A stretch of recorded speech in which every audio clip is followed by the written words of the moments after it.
Welcome, curious minds. Join us today as we delve into a conflict that has profoundly shaped the Middle East for over 4 decades.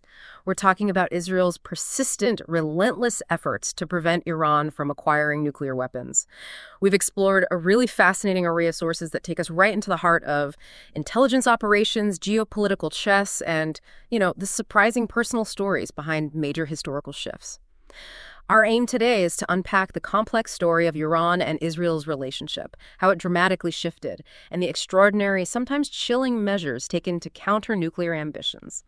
We'll explore the key players, the intricate strategies, and the real-world consequences of this ongoing shadow war. Yeah, what's particularly striking in our sources is how one pivotal event back in 1979 fundamentally reset the entire regional dynamic. It basically transformed former allies into bitter adversaries and forced this radical reevaluation of security and power across the board. We'll really dig into the why it matters behind these intelligence operations and how they've continuously, shaped the balance of power for decades now. Okay, so let's unpack this dramatic turning point. You might know Iran today as the Islamic Republic, a major regional power.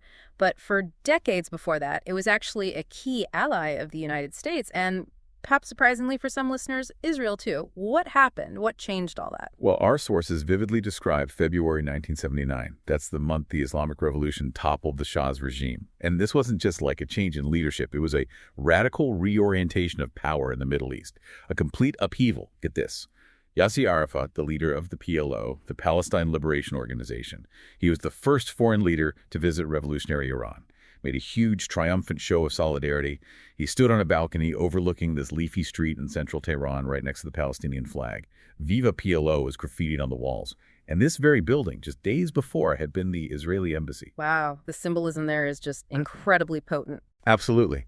And Arafat's pledge to the chanting crowd was, "Today Iran, tomorrow Palestine," a direct declaration. The new supreme leader, Ayatollah Ruhollah Khomeini, he wasted no time articulating his virulently anti-Western and anti-Israel ideology. He publicly declared the U.S. the great Satan and Israel the little Satan, calling it a nucleus of evil marked for destruction. So no ambiguity there. None at all. And to make his intentions absolutely clear, Khomeini publicly promised Arafat that after consolidating its strength, the Islamic Republic would turn to the issue of victory over Israel. That's a profound reorientation. Beyond the symbolic act, what was the strategic ripple effect of this shift? How did Arafat standing on what was once Israel's embassy balcony fundamentally alter the regional power dynamics, setting the stage for decades of conflict instead of cooperation? Well, it wasn't just symbolic, like you said. It was a profound declaration that immediately reconfigured alliances. It signaled to every regional actor that Iran, a country of 80 million vast natural resources, was now not just an adversary, but a direct patron of groups seeking Israel's destruction. This really marked the beginning of a war that has now lasted more than 4 decades. Iran went from being an ally to a primary threat, funding terrorist attacks against Israel, attacking Israeli assets overseas, and crucially, supporting proxy groups like Hezbollah, the powerful Iran-backed Shiite militant group in Lebanon, and also Palestinian Sunni Islamist organizations like Hamas and Islamic Jihad in Gaza. Later on, especially after the Syrian civil war, Iran would even establish a military presence in Syria, further expanding its influence right up to Israel's border. So, with Iran now firmly positioned as an adversary, the stage was set for the next, perhaps even more critical chapter, their pursuit of nuclear weapons. But what's truly surprising looking at the sources is that this ambition wasn't immediate. There was this fascinating period of strategic hesitation. Yeah, that's right. Interestingly, as long as Khomeini was alive, Iran actually resisted the temptation to go nuclear. He firmly believed weapons of mass destruction were inconsistent with Islam. That was his stance. He even maintained it during the brutal 1980-1988 war with Iraq, where Saddam Hussein did use chemical weapons against Iran. Even then, despite facing WMDs himself. Even then. Mohsen Rafik-Doust, he was the minister in charge of Iran's powerful Islamic Revolutionary Guard Corps, the IRGC, which oversees both military and major economic operations. He reportedly tried twice to persuade Khomeini to develop nuclear weapons. Both times, Khomeini told him they were haram, forbidden in Islam.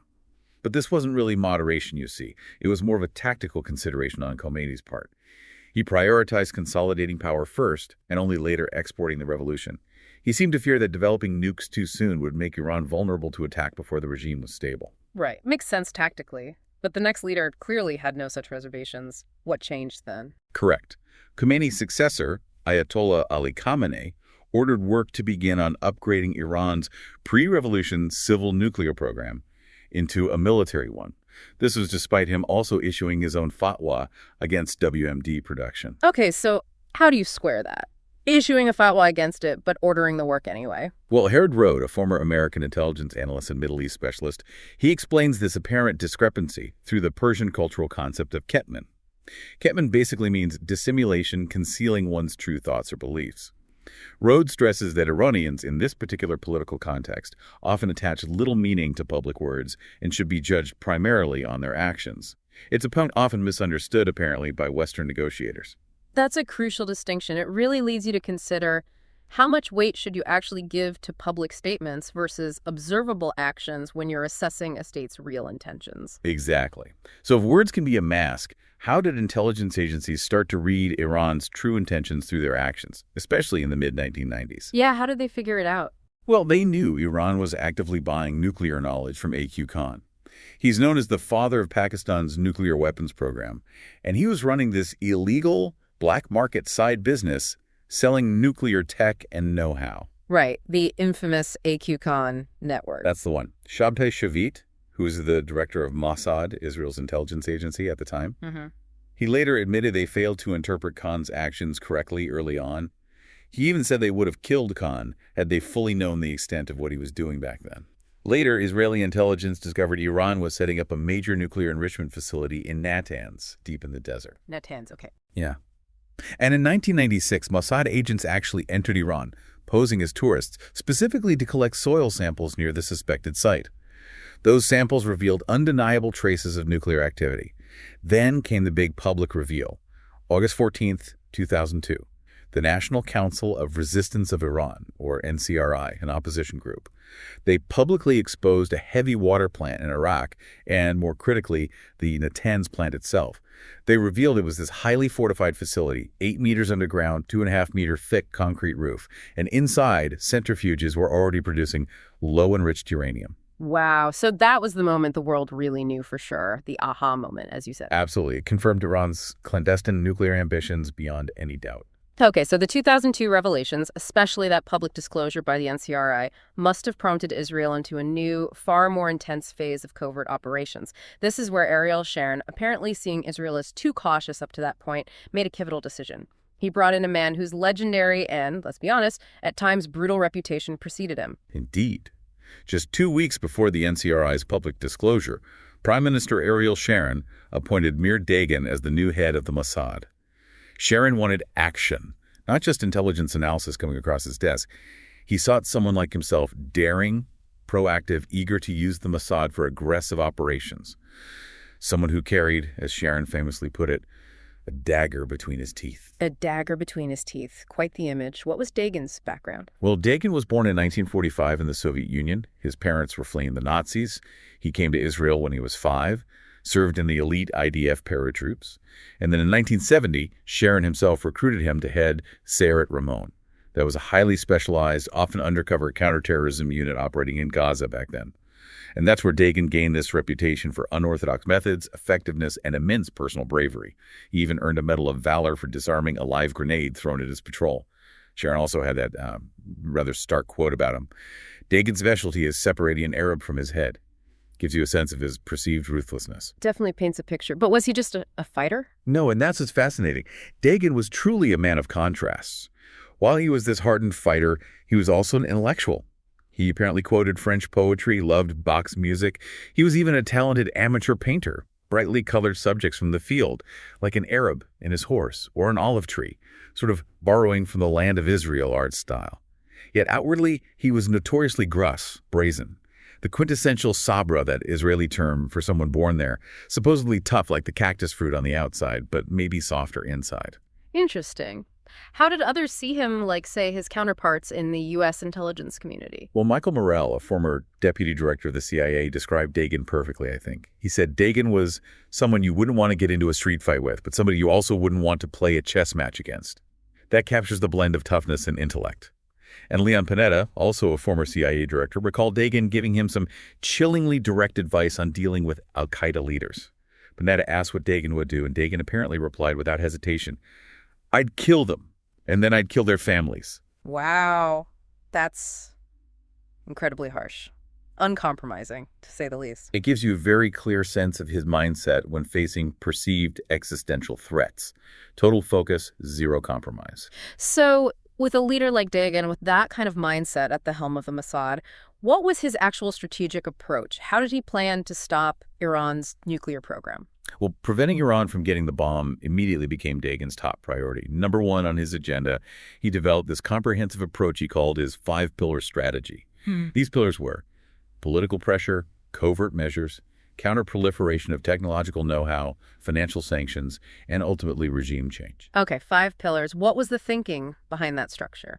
A crucial element, really foundational to it, was Dagan's understanding that Israel couldn't do this alone. It was too big a task. So he prioritized significantly increasing cooperation on the Iran file with the CIA, with MI6, other Western intelligence agencies. Building partnerships was key. And he even cultivated relations quite strategically with Azerbaijan. Azerbaijan, why them? Well, it's a Turkic-speaking country that shares a very long border with Iran. And about 1/4 of Iran's own population is ethnically Azeri. Israel sold Azerbaijan billions of dollars worth of advanced military equipment, and in return, effectively, they seem to earn a free hand along that border. That could mean easier access for intelligence gathering, maybe even staging operations closer to Iran. Proximity and access. Makes sense. Yeah, and Harold Rode, that intelligence analyst we mentioned, he explained the Azeri motivation partly as fear that Iran might try to sow discontent among Azerbaijan's own population. He described the whole thing as the true game of three-dimensional chess, every player making moves across multiple hidden boards, multiple dimensions of conflict. That three-dimensional chess analogy really works. It highlights the sheer complexity. Okay, so let's pull back the curtain on pillar number 2, the covert measures. This is where the sources describe stuff straight out of a spy thriller, right? With Dagan being utterly relentless. Absolutely. Early in his tenure, the Mossad focused heavily on what they called supply chain attacks. Basically, this meant finding ways to sabotage or booby-trap materials and equipment that were destined for Iran's nuclear installations before they even got there. And Iran, whether for national pride or security reasons, often didn't admit when these incidents happened. They kept quiet. Israel, for its part, ensured there were no leaks either.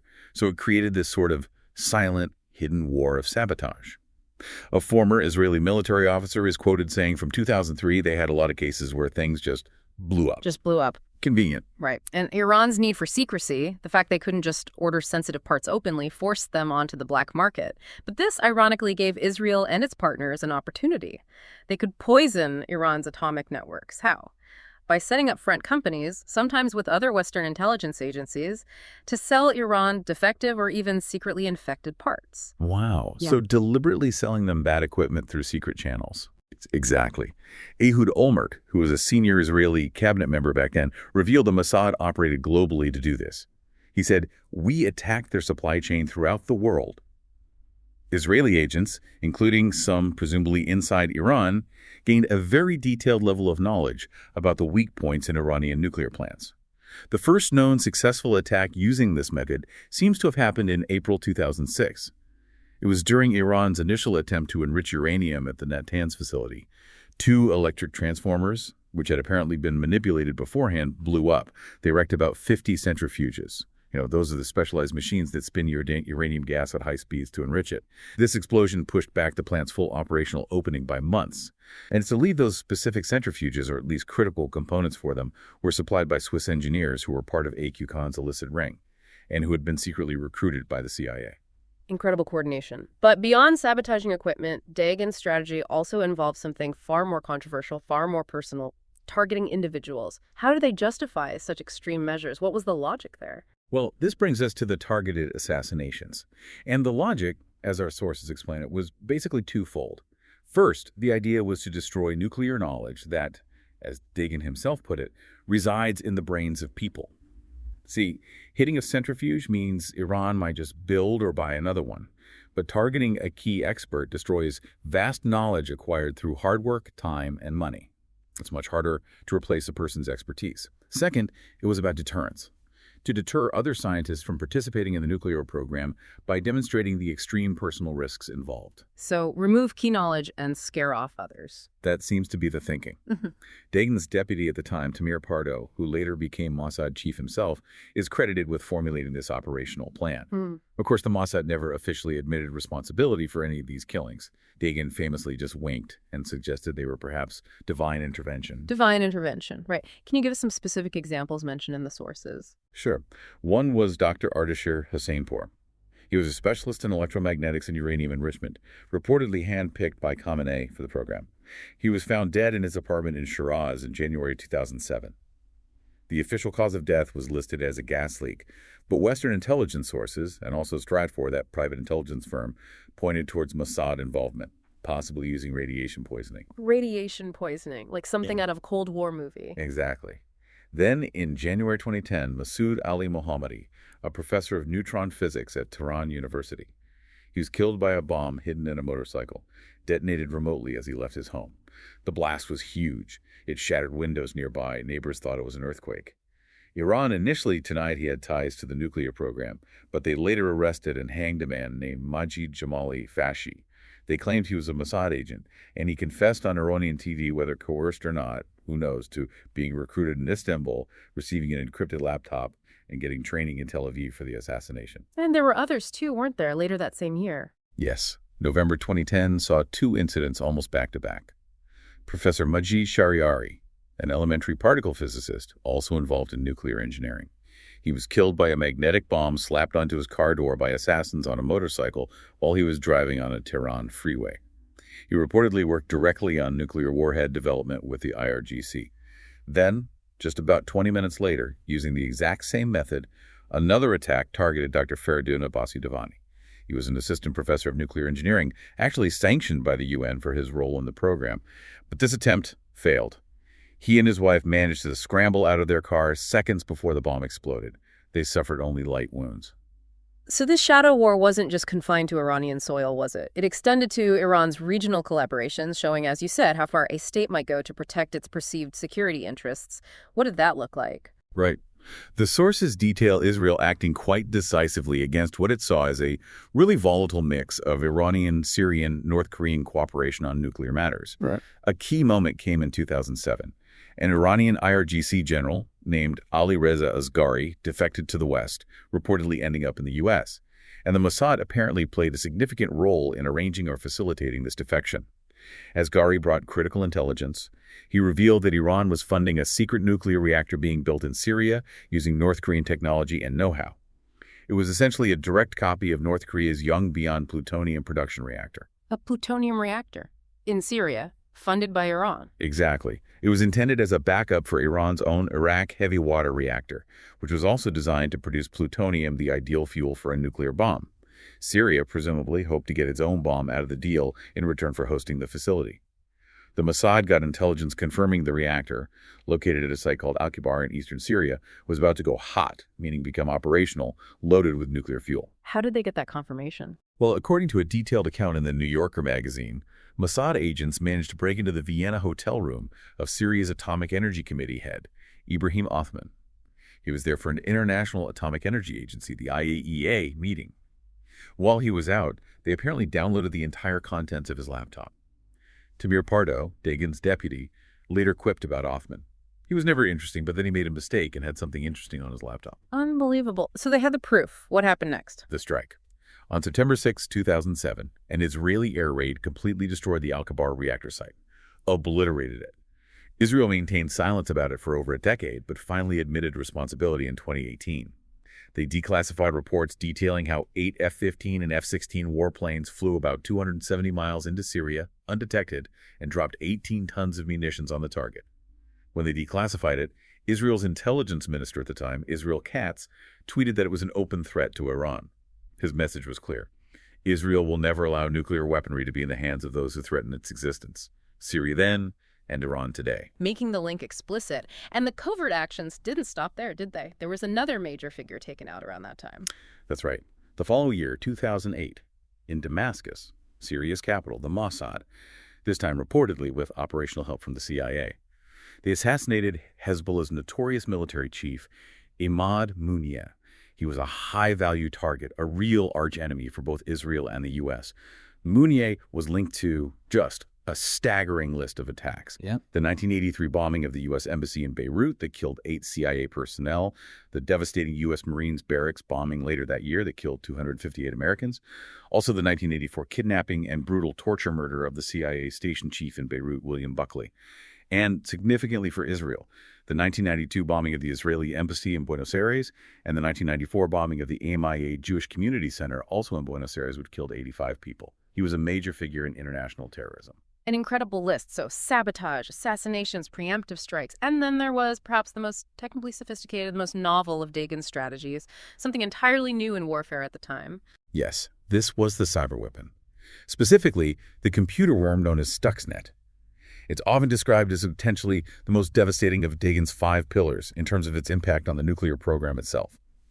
Unlike the previous sabotage efforts that focused on infiltrating the physical supply chain, Stuxnet involved installing malicious software directly into Iran's sensitive computer networks to cause malfunctions and actual physical damage to equipment. So weaponized computer code, how did it work? Well, in June 2010, the world started hearing about this computer worm, Stuxnet, that was spreading through Iranian nuclear facilities. It ended up destroying over 1,000 uranium-enriching centrifuges at the Natanz facility. Later reporting revealed that a mole, working for Dutch intelligence, AIVD, had actually managed to place the initial Stuxnet code onto the Natanz network via a contaminated USB drive, possibly as early as 3 years before its effects became widely known. A mole with a USB stick took down 1,000 centrifuges. Essentially, yes, that's how it got in. The whole top-secret effort was reportedly codenamed Operation Olympic Games. The name supposedly came from the 5-ring symbol, representing the 5 countries believed to be involved: the United States, Israel, Germany, France, and the Netherlands. The Dutch were apparently included because Iran's centrifuge designs themselves were based on technology stolen years earlier from the Netherlands by AQ Khan. Okay, so how did the code actually destroy the machines? Stuxnet was groundbreaking. It's considered the first known virus designed specifically to attack physical industrial machinery. It targeted specific Siemens programmable logic controllers, or PLCs. These are basically the small industrial computers that control machinery like centrifuges. Stuxnet would secretly override the normal operating controls. It made the centrifuges spin way too quickly, or for too long, causing them to vibrate excessively and tear themselves apart. Physical destruction. But here's the really clever or maybe insidious part. While it was causing this damage, Stuxnet simultaneously manipulated the monitoring systems. It fed false data back to the control room computers, making it look like everything was operating normally. This prevented operators from realizing there was a problem and shutting down the damaged centrifuges until it was far too late. That is truly sophisticated sabotage. What was the overall impact? Significant. Although no country ever officially admitted responsibility, Stuxnet is estimated to have destroyed up to 1,000 of the roughly 5,000 centrifuges operational at Natanz at that time. It also apparently infected some 20,000 devices across more than a dozen other Iranian industrial facilities. The consensus estimate is that it set back Iran's nuclear enrichment program by as much as 2 years. But there was a consequence. While there wasn't immediate retaliation, Iran clearly learned from Stuxnet. They poured massive resources into developing their own cyber warfare capabilities. And by 2012, they were launching significant cyber strikes against targets like Saudi Aramco, the oil giant, and major U.S. banks. So it fundamentally altered the landscape of conflict, ushering in the era of state-sponsored cyber warfare in a big way. Right. It opened a Pandora's box, in a sense. Looking back, the impact of Mir Duggan's tenure at the Mossad, those 9 years, is truly hard to overstate, isn't it? It feels like he fundamentally reshaped the intelligence landscape and this conflict. Absolutely. Think about this. When Dagen took office in 2002, the prevailing wisdom in Israeli and Western intelligence circles was that Iran was maybe just 2 years away from becoming a nuclear power. 2 years. When he stepped down in January 2011, after nearly 9 years as director, his assessment, his prediction, was that Iran wouldn't reach the nuclear threshold before 2015, if at all. And as of the time our sources were compiled around 2023, Iran still hadn't officially crossed that threshold into having a nuclear weapon. So Dagen didn't just buy time on the nuclear project. His multifaceted strategy, those 5 pillars, forced significant delays and disruptions that lasted for years. Beyond the nuclear file, his tenure also saw major hits against arms shipments, going to Hamas and Hezbollah, the destruction of Syria's Iranian-funded nuclear reactor. And just generally, he significantly elevated the Mossad's operational capabilities and its global reach, restoring its reputation as this really uncompromising, intrepid, effective intelligence organization on the world stage. The sheer scale and, frankly, the ingenuity of these covert operations we've discussed are staggering. Sabotage, assassinations, cyber warfare. It really makes you wonder, given this long history and the tensions that are clearly still ongoing today, what new strategies, what new technological frontiers might be explored in the future? How do states manage these complex existential threats going forward? It truly feels like the very nature of warfare and conflict is constantly evolving, doesn't it? It really does, and that leaves you, the listener, with an intriguing thought to perhaps mull over. Yeah. In a world where information and technology are just so intricately woven into, well, everything, our daily lives, our critical infrastructure, how do you think global conflicts will continue to evolve when the battleground can just as easily be a computer network, a supply chain, or an individual's knowledge, as much as it is a physical border or a traditional battlefield? It's a sobering question indeed. We hope this deep dive has given you a whole new perspective on a critical, often hidden piece of modern history. Hopefully, it's offered some insights into the clandestine battles that continue